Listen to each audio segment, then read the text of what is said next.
All right, what's up, guys? Hope you're doing well. I haven't really done any videos on YouTube, but I'm gonna start doing this again simply because I don't like journaling in a notebook. It's just very annoying for some reason for me. So I'm just gonna start doing these videos again simply just to journal. And at the same time, maybe you guys see something that I don't see. Maybe you guys learn something from here, and then yeah.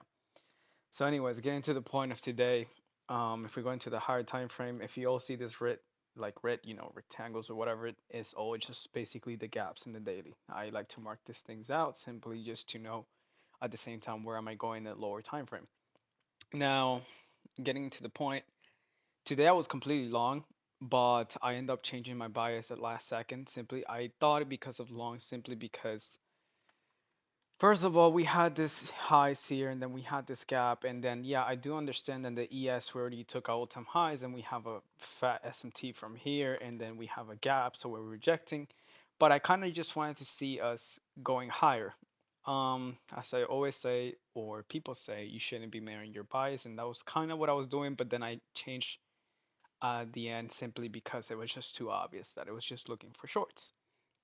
Now, basically, what I looked for today was just a simple short here. I will show you quickly. Basically, if we go to ES, you'll be able to see, well, there's nothing. It's just the same. Yeah, the only thing is like, yeah, we're at all-time highs. We have a huge SMT, and in the moment, I think we already had inverse this too. Yeah, and then when we go into the 4 hour, yeah, one of the first things was this. In the 4 hour, we basically already had inverse this. Now, the next candle, when it opened, of course, we had a huge fair value gap, and then next thing you know, it's just like pure retracement and then just targeting all the sell side liquidity resting down here. So, next thing was I was looking at the opening. Of course, I was kind of saying longs at the moment, but I was like mostly saying it's like I will expect longs if we just open low first, we take out some sell side liquidity, and then maybe we'll be bullish. As you can see, we just opened two small candles and then we just did this manipulation. You will be able to see at the same time, this is a SMT, small SMT. When you go to ES, that high wasn't swept there. So that was the SMT. This green area, rectangle, is basically the first earlier presented in the market. Let me take this off. So this is the first earlier presented. So 930, 931, 932. So as soon as I saw this, a small SMT, then we had this displacement down. I was waiting mostly to see this be an inverse. We barely inversed that by like a tick, but I still end up taking it simply because there was just no reason to keep going lower. So yeah, I shorted here, took a short, put my stop loss up here just to be sure that bodies, if they keep jumping higher, we would I just want to see the bodies closing below this, and you can see that we were doing that. So we hold, and then boom, just directly to my TP. And then yeah, pretty much it. Something else besides this. Oh, I did took another trade after. Basically here, I took in the micro simply because I was like, okay, I already make $600 in the what M&E Nasdaq. So I was like, all right, there's a second trade I can take, but I don't want to take with a higher position. I just want to take with smaller contracts.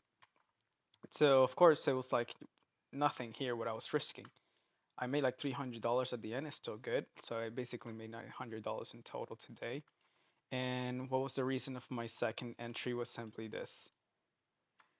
Basically, 5 minute, you can see we have a fair rally gap here. If you go to the 50-minute, another fair rally gap. If we go to ES, we have another fair rally gap.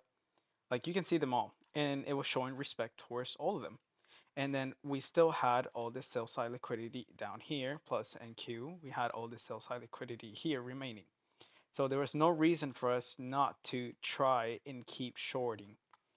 So yeah, what happened was simple. 5 minute, as I said, simple short here, and then wait, we're in the wrong one. This is 70 Nasdaq. Okay, here. 5 minute. Yeah, be. Okay, 5 minute Ferrari gap here, respecting, and then of course, okay, you see the displacement candle. Maybe we're gonna keep going higher. Yes, but if you pay attention to the higher time frame in the 15-minute, there was no way, like we were not showing any respect or disrespect towards this Ferrari gap. Since we did not show any disrespect, I was like, might as well just look for a short. So that's what I end up doing. And yeah, that's basically it. If we try to compare them, let's open here. 1 minute. Where's that entry that I took to Bussy here? If you look at them, it's just like there was no reason for us not to take this. So yeah, um, simply. Oh, another thing here. For example, in the 1 minute here, you can see this high. We swept it. Well, and yes, we did not sweep the high. So that's a mini SMT. And then next thing I see was this small Ferrari gap here. We were respecting it. My stop loss was up here. And then technically my take profit was here. But of course, I moved my stop, right? It was in $300, as I said, simply because in the 5 minute, I saw that we end up inversing this gap. So I didn't really expect us to get up here. Like I did, but I was since it was so bearish, I wasn't really expecting us to come up here. And then yeah, it ended up stopping me out, but it stopped me in profit. So I was like, okay, fuck it. Like I made 300. Like I already make 600 before. That's 900. Like what else do I want? Of course, if it didn't have stopped me out, I would have hit here this target, and that was like I think $1,000 if I'm not mistaken. So it would have been, of course, 1,600. Or yeah. So yeah, end up getting out here. My entry was up here. So yeah, but pretty much overall, pretty good day. And yeah, 4 hours, as you can see, we end up taking all this liquidity that we have here resting. And then yeah, that's basically it. I don't think I have anything else to say or explain. But yeah, for the rest of this week, honestly, I think we should just keep being bearish at this point. Like it shows so much of like rejection, and it's telling us that we might as well just finish taking out the sell side liquidity. But overall, we just been in this, honestly, in this accumulation area because at the same time, if you actually pay attention, if you put a fib from this high, we've been just kind of stuck in here this whole weeks in months. Like we just been stuck here. And then now that we have ES already like I don't know how is this even possible. ES just taken already like all-time highs. And if you see on Q, we're not even close to all-time highs. Like I don't know. What I think is like yeah, maybe we're gonna have to go lower. Probably take out some sell-side liquidity here. Probably visit this gap. But honestly, what I want to see mostly is just probably see this sell side liquidity and this sell side liquidity be taken out and maybe then just turn around because at the end I feel like we have to end up going up there no matter what. But right now it just for me doesn't make too much sense. Like it's not very clear and that's why you just have to wait and be patient. But like I said, if maybe we sweep out this lows and then we get to this fairly gap here, we sweep this and then boom, or maybe we just keep dumping. Honestly, maybe we can get to the here. So yeah, like if you mark them out, you will see. And we actually have all of this from here to up here. That's a huge gap.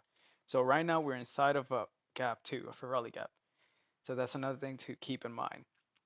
But overall, if tomorrow we don't like if we just stop here or something and then we don't finish pushing down, maybe by tomorrow we can have a chance of taking another short and just clearing like this sell side liquidity here. If we take out the shorts like or this lows before that even the opening of New York, then we can basically probably expect us to turn around. But yeah, the week is just looking very heavy, and today was super heavy too.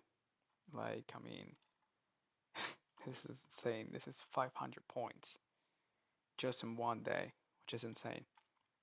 But yeah, one more thing. Let me just check. Yes. Yeah, that's basically it. We're gonna have to see what happens when we visit again this gap and see what happens. Like there's nothing else much to expect. We're inside of this Ferrari gap. Let's see if we want to respect that and maybe we will start going bullish. I don't know. But for now, it just doesn't seem as much. So yeah, I'll leave you guys to it. And then if you have any questions or anything, just let me know.